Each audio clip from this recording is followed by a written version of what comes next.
entrance into the Petrele castle. Zipline Albania is the longest in Balkan. 1 kilometer, 250 meters. I have no idea where that goes, but I have no intentions of finding out. I like very much your song. Okay! Say hello, guys. Look at him. I see potential within him. He's not being held at the gunpoint or something like that to see this world. Hello! How about you? I'm excited. Okay. This view is amazing. I am on a travel adventure of visiting a different country every day for 7 days.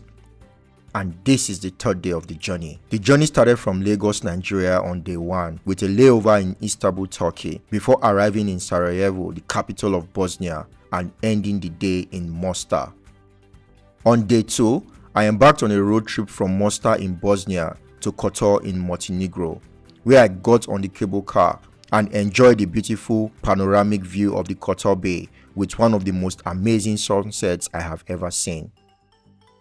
I also went into the Kotor Old Town to take in the breathtaking architectural masterpieces interwoven in a maze of narrow streets. If there is any place I would certainly love to visit again, it's definitely going to be Kotor, but the current adventure has to continue, and it's now leading me all the way to Tirana, where I want to try the longest zip line in the Balkans and learn about the rich history of Albania. The day started pretty early for me. I just woke up very tired. I wish I had more time to sleep, but we have to continue the journey. The views from this apartment here in Kotor are absolutely amazing. Just look behind me and see what beautiful nature my eyes are beholding. Amazing. I have no choice but to be back here whenever I'm in Kotor again. I walked the short distance from my apartment to the bus station to board a bus heading to Tirana, the capital city of Albania. The journey just began, setting out now from Kotor to Tirana. So it's goodbye Montenegro, and very soon it's going to be welcome Albania. I had a very short time to explore Kotor, and I have never really felt like I needed to visit another country, but that's exactly how I feel about Kotor in Montenegro. I wanted to do a lot of things, climb the castle, go to a lot of places, but I had barely 4 hours upon arrival here, and all I could really say I did was trying out the new cable car. But hopefully I'll be back in Kotor.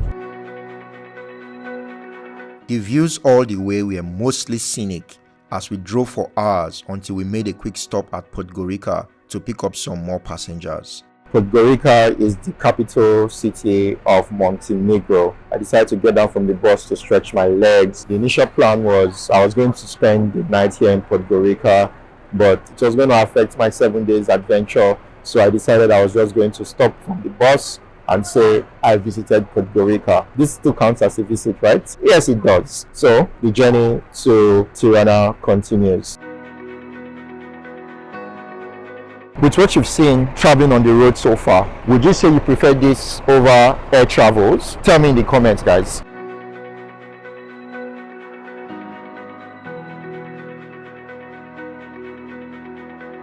The border crossings at both sides were completely hassle-free, and the journey progressed very nicely throughout. Just cleared customs at the Albania border. Now we are officially in Albania. Initially, I was planning to stop in Skanderbeg, but there was no other bus available to take me from Skanderbeg to Tirana, so I decided to head straight from Kotor to Tirana, and I'll show you what Tirana looks like when we get there. Journey continues, and I'm getting back into the bus.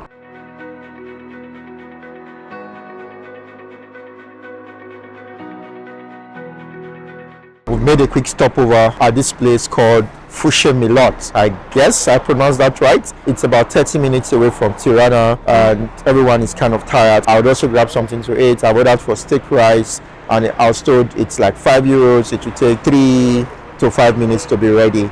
So I'm just exploring, and I can't wait to be in Tirana.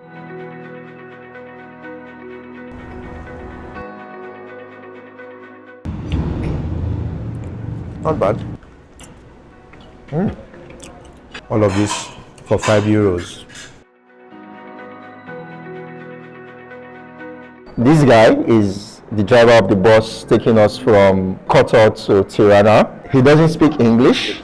No, but we've been having a wonderful communication for like 15 minutes. I practically understand everything he's saying, even though he's speaking Serbia. And say hello, everybody. Hello. Aha, he's saying hello. So just to say, we can actually understand each other even though we don't speak the same language. Let's be united as one people. I arrived at Tirana and joined the shuttle bus from the terminal into the city center. Tirana is a vibrant city in the heart of the Balkans with a fascinating blend of Ottoman, Italian and communist-era architecture, a rich history and a thriving nightlife. I got a taxi from the city center to my accommodation, this time a hotel and not an apartment.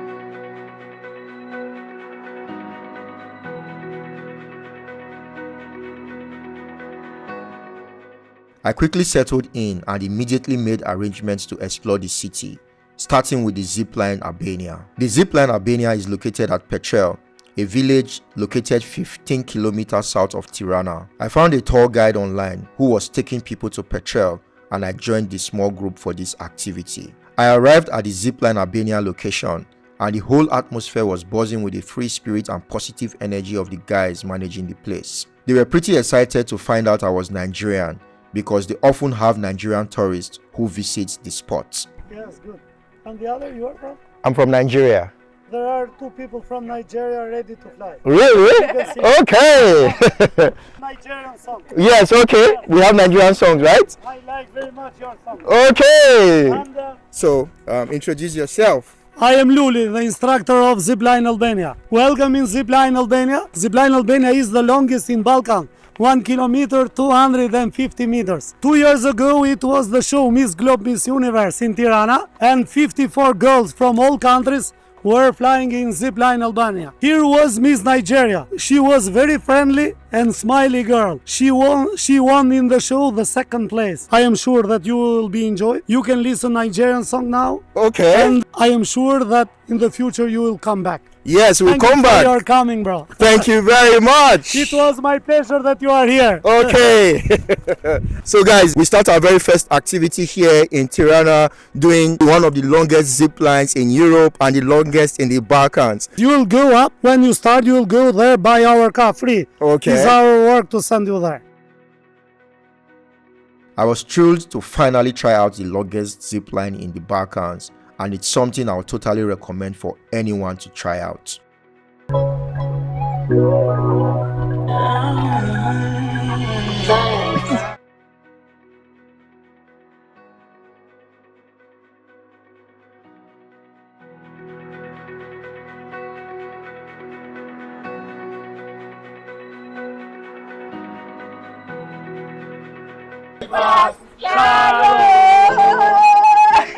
So how do you feel? I was scared at first, but you know, after like let's say 30 seconds, it was more relaxing and I was able to look. But my eyes were closed at first, but it's really nice. I've always wanted to do this, and finally I've done it.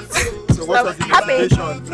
I used to be scared of heights, yeah. So I wanted to conquer my fears.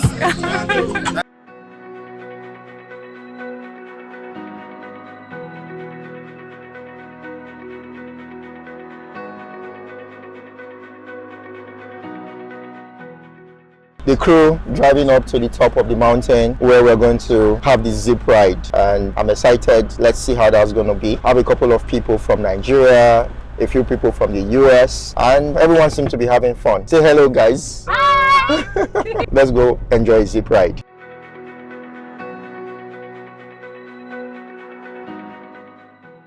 Are you excited? No, I'm fine. How about you? I'm excited. Okay. Bye-bye. Enjoy. I am Nest. let's do this. Hello guys, I'm here with my friend Suleiman. Yes! You are from Nigeria? From Nigeria. From Nigeria are the best visitors we have it here. Okay. Are the best people. I hope to have a good experience here, bro. Yes, I will. I will. I don't know, is it first time or you did it before, Zipline? This will be my third time doing Zipline. Really? Yes. Nice. Yeah. I hope to have a good experience. I will have a good experience. Thank you for coming. Thank you very much. Have a nice day.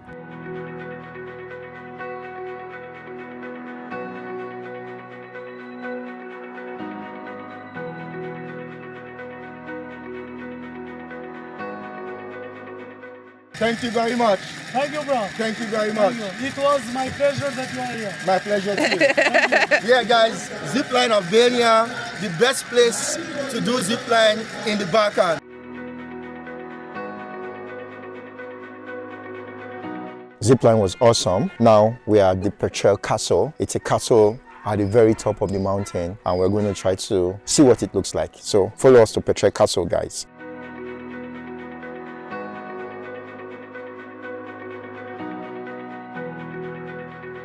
It takes a few minutes of climbing several steps of a rocky trail to finally reach the castle, but the views from the top is absolutely breathtaking and worth every climb.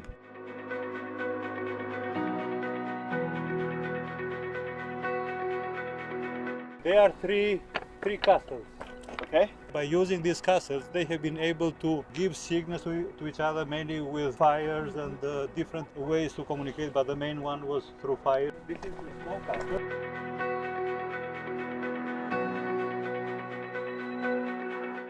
Entrance into the Petrele Castle, and let's go explore what we have inside this beautiful castle perched right at the top of the mountain. Let's go. Let's go.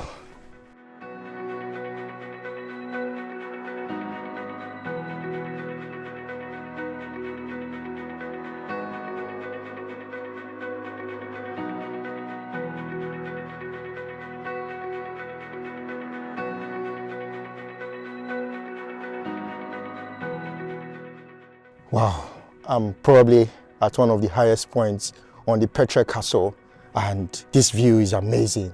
It's terrifying, and I can imagine the guys who kept guard in these castles many years ago. The stone castle, which once served as a strategic military outpost, a royal residence, and even a prison, is a blend of Byzantine, Ottoman, and Italian styles, giving an indication of the various rich cultures that have had massive influences on Albania. Petrele and the Petrele Castle is definitely worth adding to your itinerary if you ever find yourself in Tirana, Albania. Man, I'm blown away. This is much more than I imagined. Trust me, if you visit this place, the views would stun you. Petrele Castle in Albania, an awesome, beautiful place. Well, let's keep exploring Albania, guys.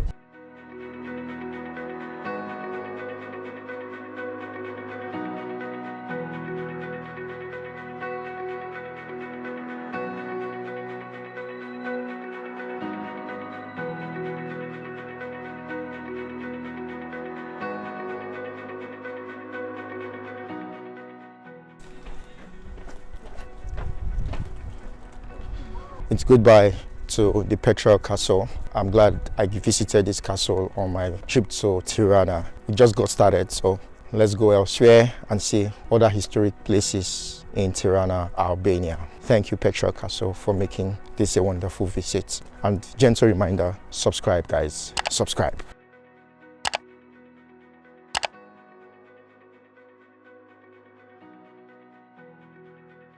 I have no idea where that goes, but I have no intentions of finding out because I don't want to end up making a scary movie. So wherever this road leads to, all the best. I'm going down. From Petrele, I booked a guided tour of Tirana, and I got myself the most amazing tour guide anyone could possibly dream of. I told Serbian I wanted to capture everything on camera to educate people about Albanian history, and he was immediately on board. He took us around Tirana by foot and gave a detailed explanation of everything, including the history of Albania and other parts of the Balkans. We started things off from the clock tower, just beside the Etembe Mosque.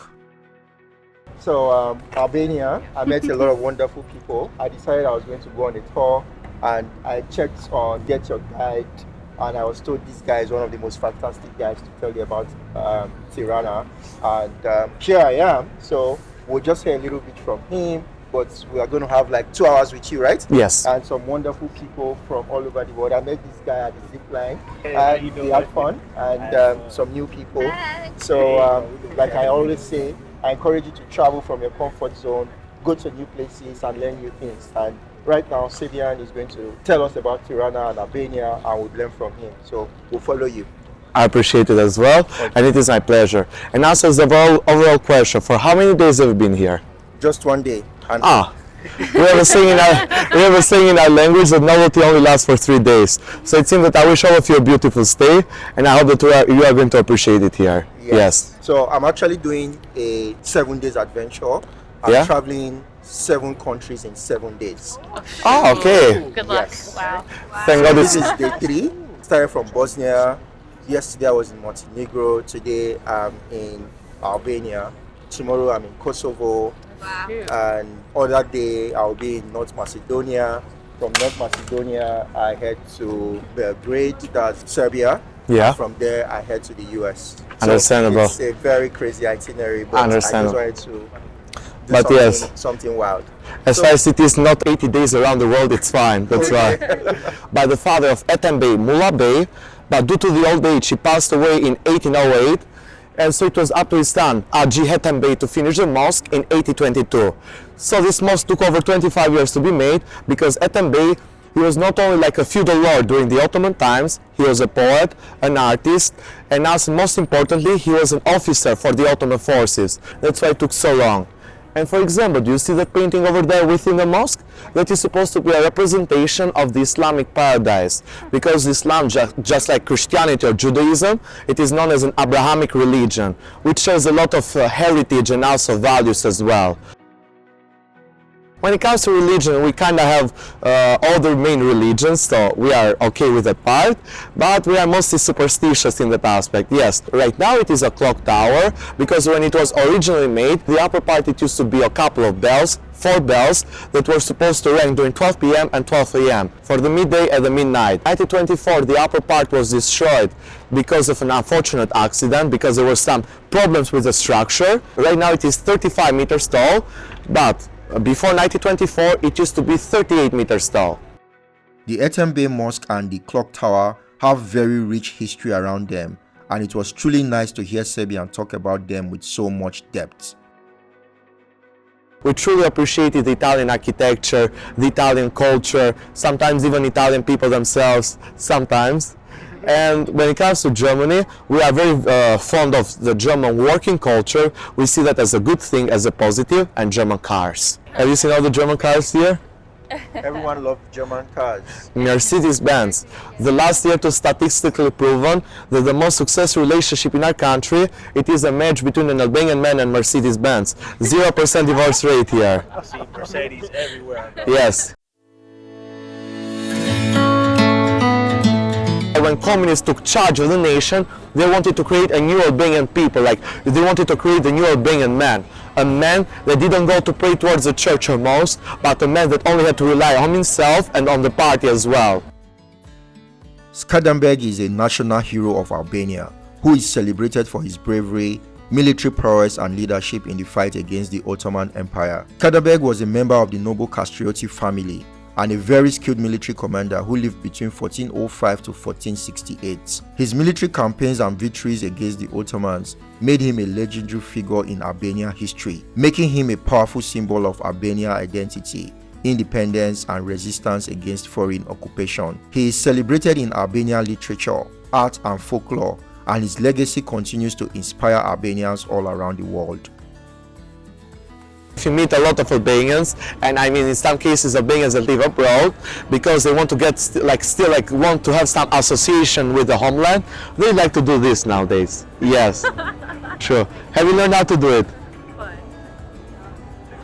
Look at him. I see potential within him. Well, I know that is always controversial. I know during the World Cup.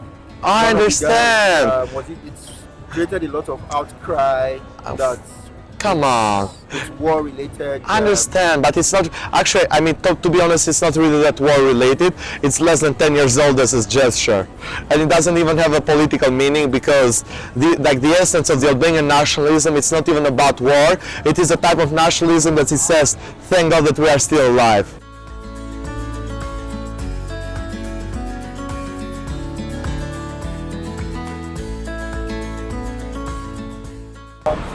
Yes. I have this very curious question.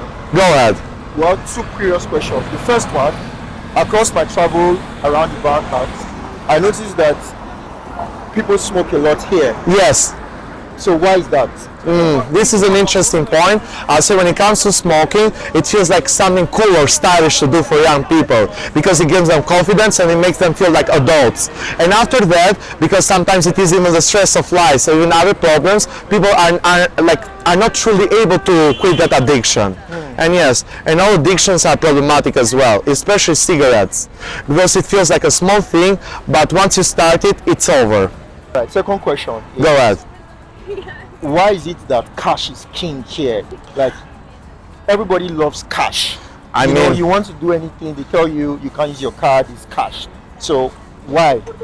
That is an interesting point. We'll turn left here. Okay. Yes. Now, in case of cash, it is a point that there is a lot of fees and commissions about everything here, and that's why. And businesses, when you pay with even for a small coffee, when you try to pay with a credit card or Apple Pay, Yeah. they feel like you have cheated them because they do not even make a profit out of this. Okay. That's why. So that's why they would rather have their cash. Yes. And they know they've made their profits. Absolutely. Okay.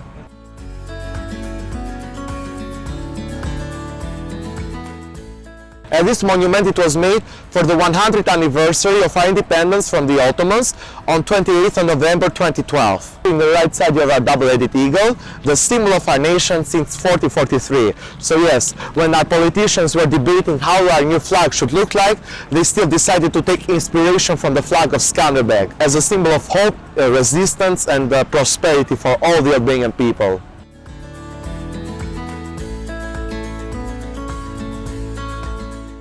In the last years of communism, it was a monument dedicated towards the life and the death of our dictator Enver Hoxha.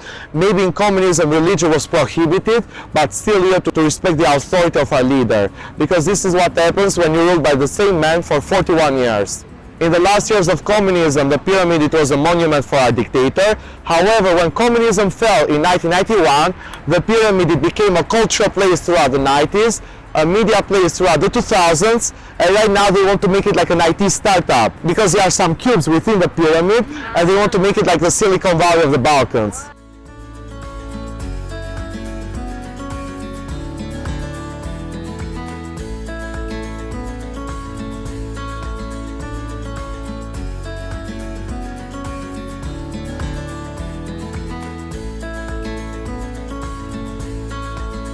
Well, this bridge is so beautiful. Yes. This is a Catholic church of St. Paul, and it was made 20 years ago by an American architect from New York City. The church, it is Catholic, but the architecture is more evangelical in style, similar to many churches that we have in the United States of America. And that man over there, the one that looks like he's taking a little bit of a selfie, he is St. Paul, one of the 12 apostles of Jesus Christ, and the first contact of the Albanian people with Christianity. Welcome here, and this is Namazgah Mosque. If you would remove the Balkan parts of the Turkey, this would be the biggest mosque in the Balkans. It started the construction in 2011 and it was finished in 2021. But for many political problems between the Albanian Muslim community and the Turkish President Erdogan, the person responsible for the construction, the mosque was not open for some years. It was empty and it was illegal to cross in. But 2 days ago, the Turkish President Erdogan came for a special visit in our country and he was able to announce the opening of this mosque.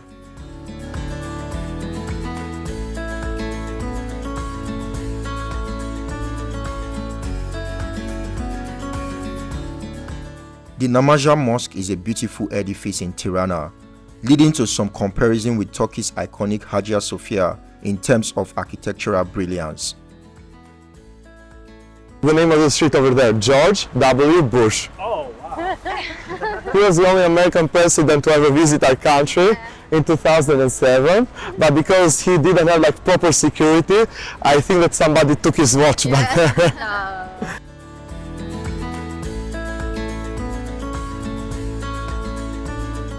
The Millennium Garden. It is a Millennium Cinema, the biggest cinema in central location of Tirana. Okay. And yes, even before communism, even when our country was extremely underdeveloped, we had always had like a big cinema culture.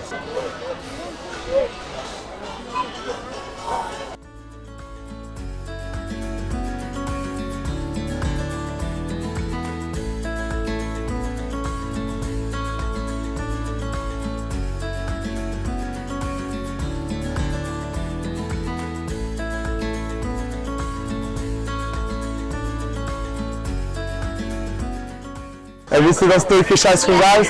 They like to play tricks with the ice cream. 1 year for the ice cream, 2 years for the humiliation. And those buildings were made 100 years ago by fascist Italy. Back then Tirana, it was a small city because we didn't really have cities over 50,000 people. And even the architect, the Italian architect responsible for this, said that I've seen cities without boulevards, but Tirana is the only place with a boulevard but without the city.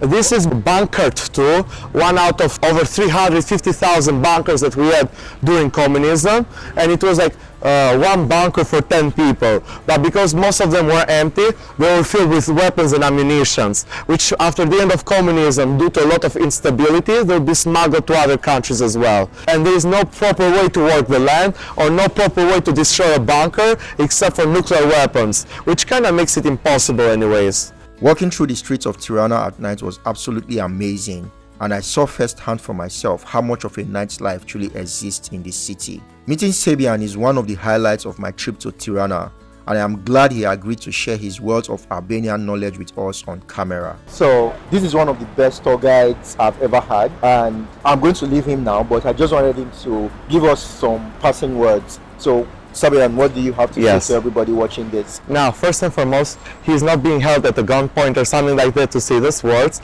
As second, it was a pleasure to have him my tour guide as well. And I can appreciate that he was such a nice learner because he wanted to learn about the Albanian language, about the Balkan culture as well. But now, as an Albanian, I have to say that our country has had so many ups and downs, and the main essence of our culture it is that we have tried to survive for so long. And I would say we've tried our best and we have done a good job, but right now it is our time of prosperity, happiness and peace. And I know that maybe this is controversial, but the only thing that I have to say, people should try to become more civilized by trying to go to other countries, by stop being like close-minded, learning about other peoples, and yes, as well you can always find somebody that is very relatable to you. Wow, thank you very much. I appreciate it a lot. And, let's have a handshake today. Yes, absolutely, absolutely. So everyone, I'm going to have his contact details in the description. Whenever you come here and you need someone to take you around Tirana, this is your man. I recommend him 100%, and there's no gun to my head. I'm saying this because I had a wonderful time with him, and he's a fantastic guy. I think at this point in time, we've done a lot of work, and I would say subscribe to the channel. That's the motivation I need to keep traveling, meeting people like Serbian and telling wonderful stories. Maybe you should tell them to subscribe too, right? Yeah, obviously, like subscribe to him, come on. He's such a nice person, full of culture and experience, and also it is something that you have to follow, like to get behind. See you guys later, and I think this is where we end our tour of Tirana. I'm going to look for dinner. He just recommended somewhere, it's called Sharan, right? Sharan, yes. Sharan. So I'll go there, have some dinner, and go prepare for day 4 of our 7 days adventure. It had been a very long day, and it was only fair that I capped everything with a proper dinner, and the food was absolutely amazing.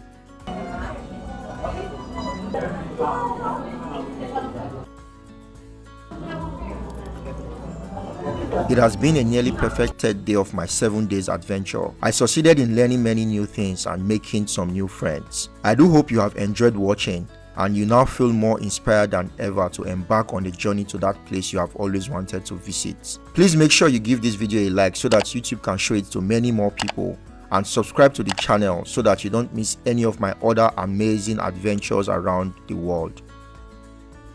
The journey continues in the very next video, where I will be attempting the most complicated aspect of this 7 days travel adventure, and I can guarantee that you don't want to miss it. Thank you very much for sticking with me on this ride.